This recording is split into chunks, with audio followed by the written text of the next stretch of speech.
ვარლამ შალამოვი. ჯვარი. ბრმა მღვდელი ეზოში გზას მიიკვლევდა ვიწრო ფიცარზე, მიწაზე გადებულ ხომალდის ტრაპს რომ წააგავდა. ნელი ნაბიჯით მიდიოდა, თითქმის წაუფორხილებლად.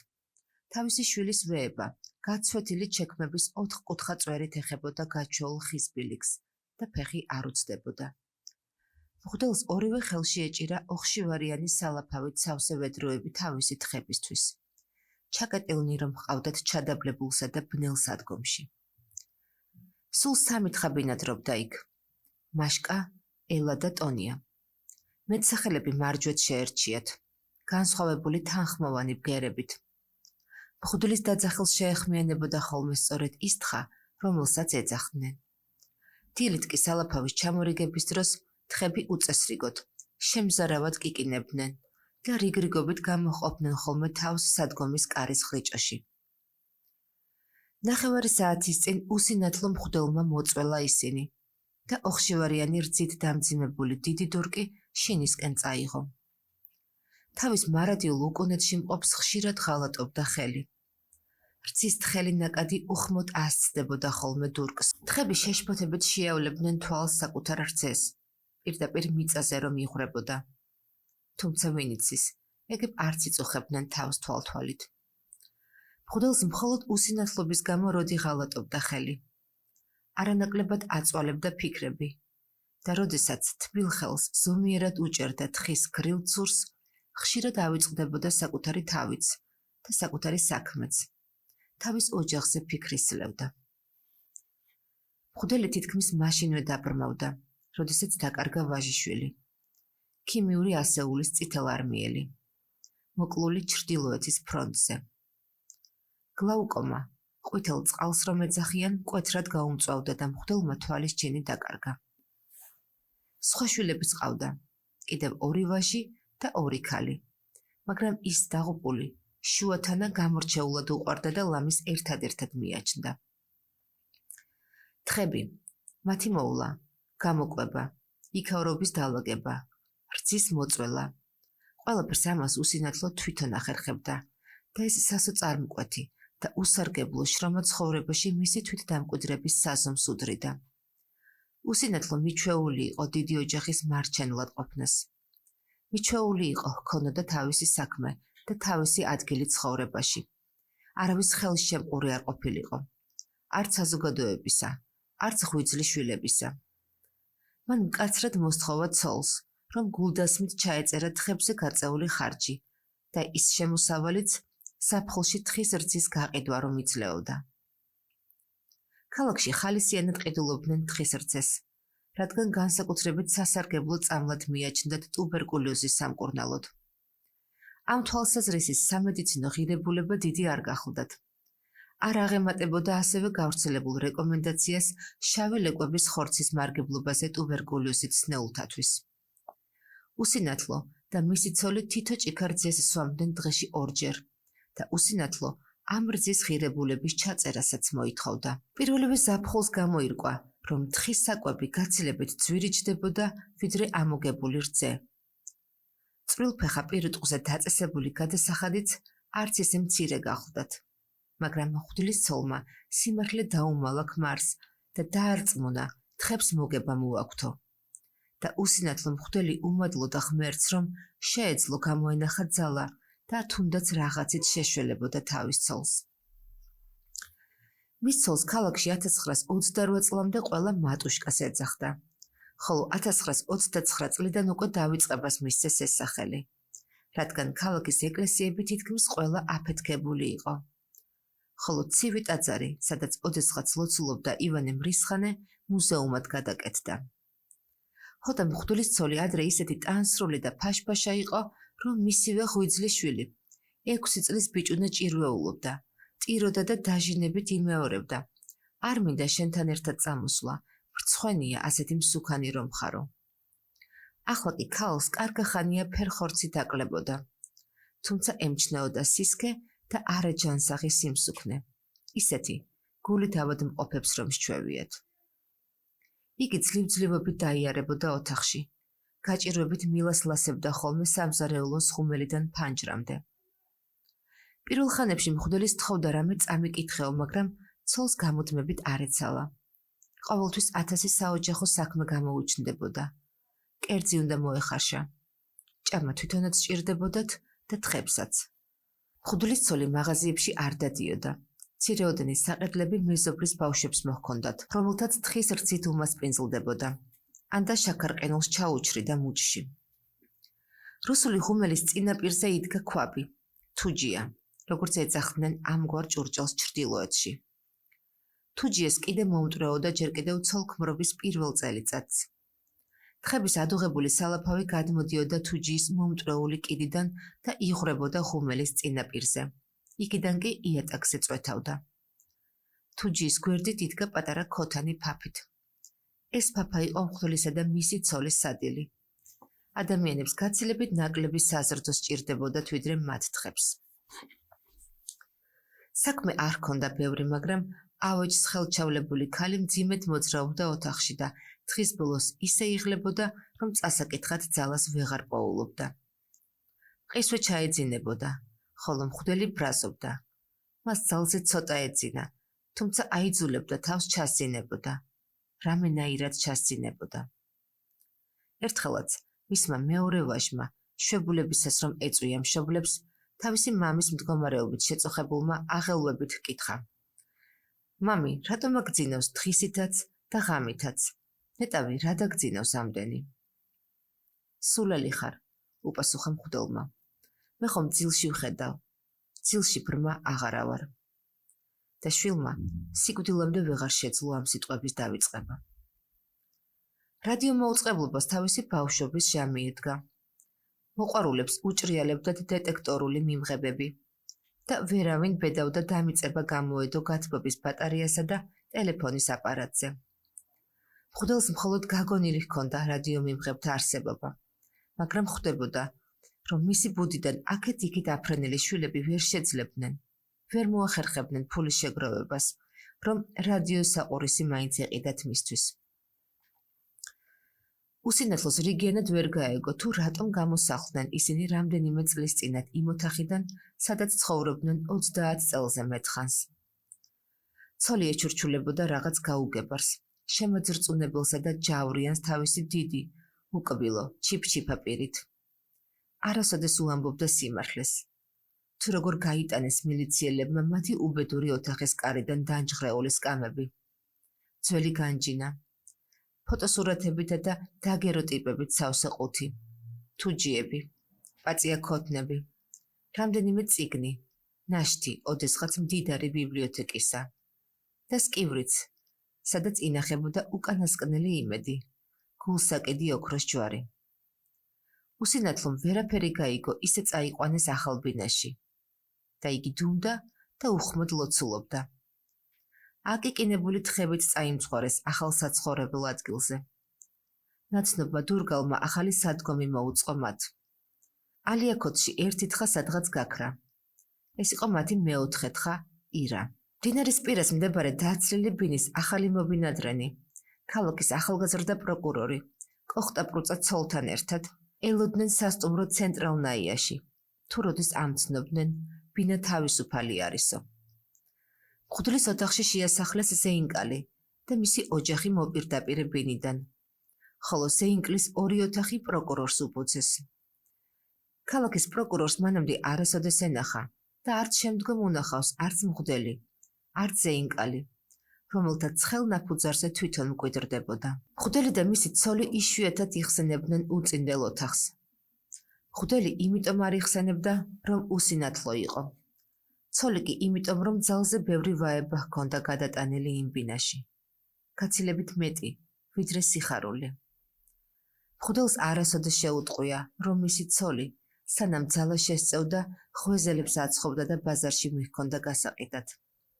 თან გამუდმებით წერდა წერილებს მრავალ თავის ნაცნობსა და ნათესავს. სთხოვდა, თუნდაც მცირედით შესწეოდნენ მას და მის უსინათლო ქმარს. ზოგჯერ მართლაც უგზავნიდნენ ფულს. მართალია ცოტა ოდენს, მაგრამ ამ ფულით მაინც შეიძლებოდა ეყიდათ თივა და კოპტონი თხებისათვის. გადასახადიც გადაეხადათ. წყემსისთვის გასამრჯელო მიეცათ. უკვე დიდი ხანია უნდა შელეოდნენ თხებს. ისინი მხოლოდ ზედმეტ ტვირთად დაწვებოდათ. მაგრამ ქალს ამის გაფიქრებაც აშინებდა. ეს ხომ ერთადერთი საქმე იყო მისი უსინათლო ქმრისთვის.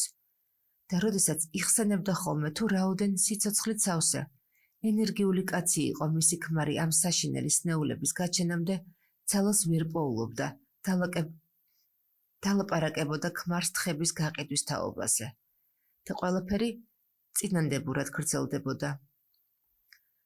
ქალი თავის შვილებსაც წერდა წერილებს.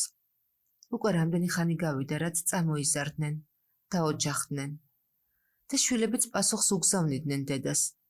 ყველას თავისი საზრუნავი ჰქონდა, თავისი შვილები ჰყავდა, თუმცა ზოგიერთ მათგანს პასუხის გაცემაც ეზარებოდა. უფროსმა შვილმა ჯერ კიდევ 20-იან წლებში უარი განაცხადა თავის მამაზე. მაშინ ასეთი მოდა იყო საეჭვო მშობლების უარყოფისა. შემდგომში ცნობილმა არაერთმა მწერალმა და პოეტმა ამგვარი განცხადებებით დაიწყო თავისი ლიტერატურული მოღვაწეობა. მღვდლის უფროსი ვაჟი არც პოეტი გახლდათ, არც ნაძირალა. მას უბრალოდ აშინებდა ცხოვრება და ამიტომ ჩააბარა განცხადება გაზეთში, როდესაც სამსახურში გული გაუწვრილეს საუბრებით სოციალური წარმოშობის შესახებ. ამ განცხადებამ სარგებლობა ვერ მოუტანა. თავისი კაენის დაღი კი კუბოს ფიცრამდე ატარა. მღვდლის ქალიშვილები გათხოვდნენ. უფროსი სადღაც სამხრეთში ცხოვრობდა. საოჯახო ფულის მოხმარება მას არ ეკითხებოდა, ქმრისა ეშინოდა, მაგრამ ცრემლიან წერილებს ხშირად წერდა შინ, თავისი დარდებით ახსავსეს. მოხუცებული დედა ტიროდა მისი წერილების კითხვისას და საპასუხო წერილებში ანუგეშებდა. ქალიშვილი დედას ყოველწლიურად უგზავნიდა ამანათს, რამდენიმე 10 კილოგრამ ყურძენს. სამხრეთიდან ამანათს ხანგრძლივი მგზავრობა უწევდა, მაგრამ დედას ერთხელაც არ მიუწერია შვილისთვის, რომ ყურძენი ყოველ წელს გაფუჭებული აღწევდა. მთელი ამანათიდან მხოლოდ რამდენიმე საღმარცვალს ძლივს გამოარჩევდნენ და შეექცეოდნენ. და ყოველ ჯერზე დედამ დაბლად უხდიდა მადლობას შვილს ძღვენისთვის. ფულის თხოვნა კიერიდებოდა.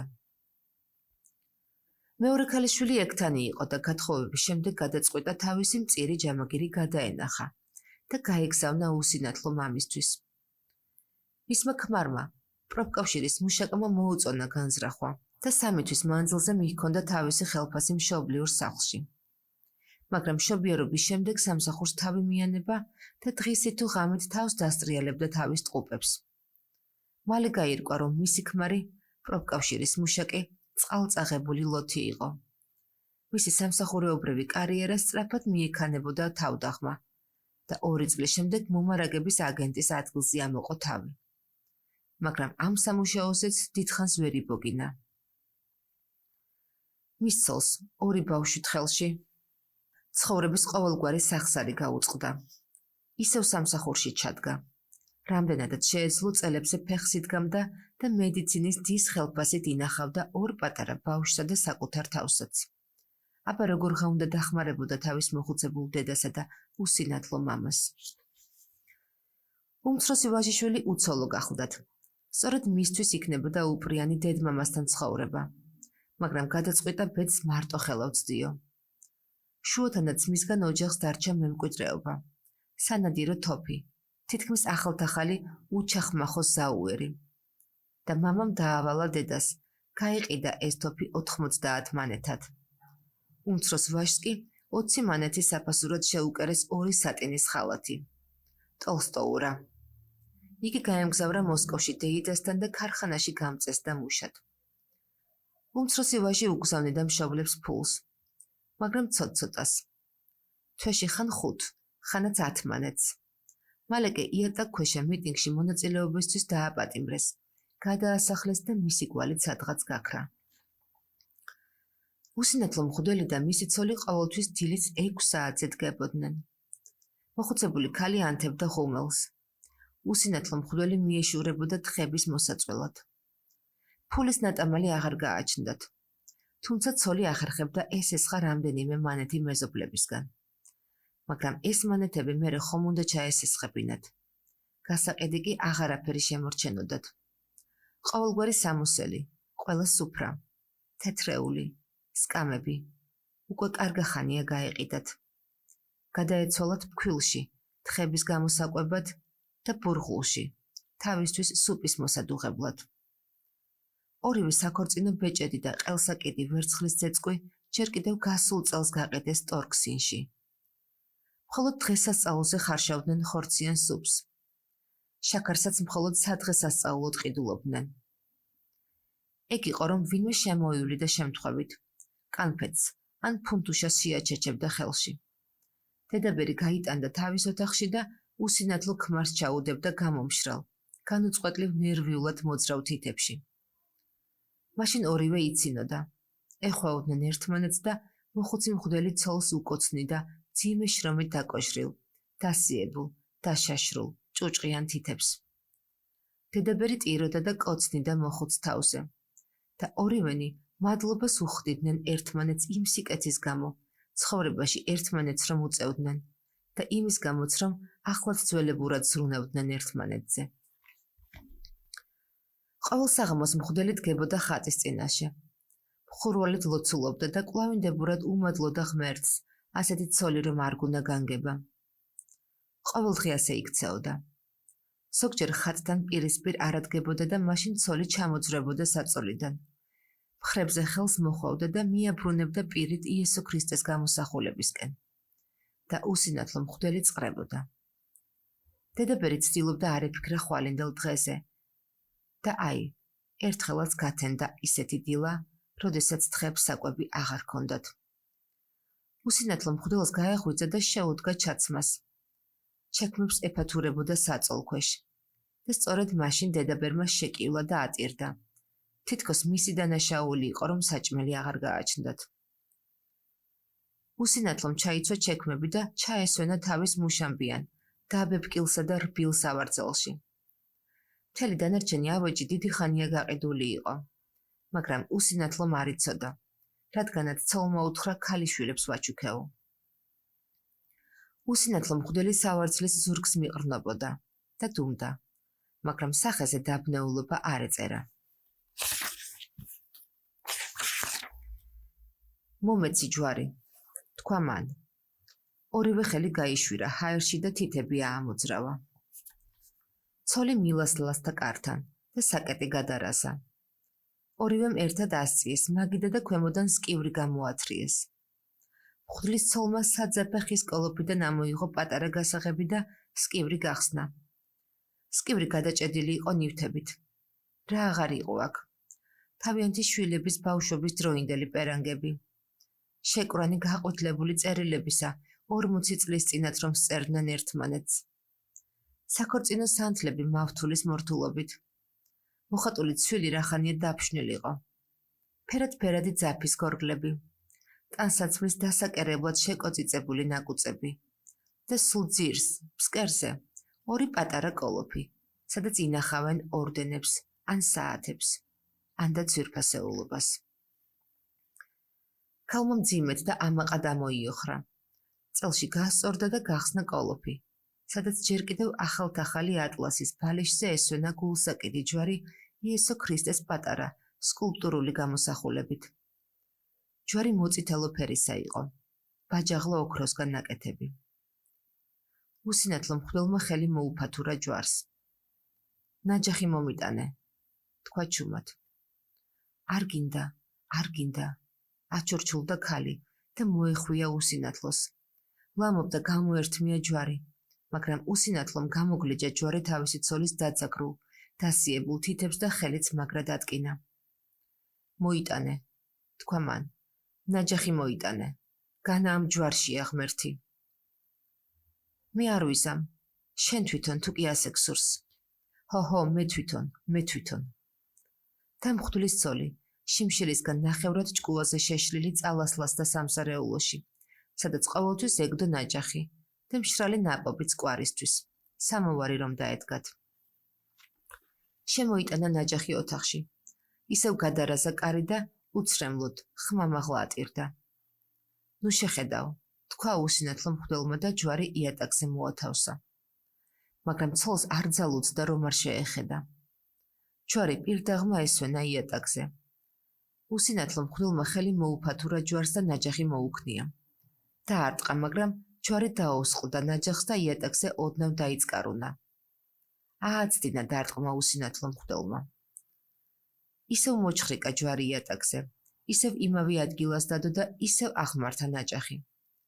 ამჯერად მოიღუნა ჯვარი და მისი ნაჭრების თითებით მომტვრევა მოხერხდა. რკინა ოქროზე მაგარი იყო. ჯვრის დანაკუწება სრულიადაც არ გამოდგა ძნელი.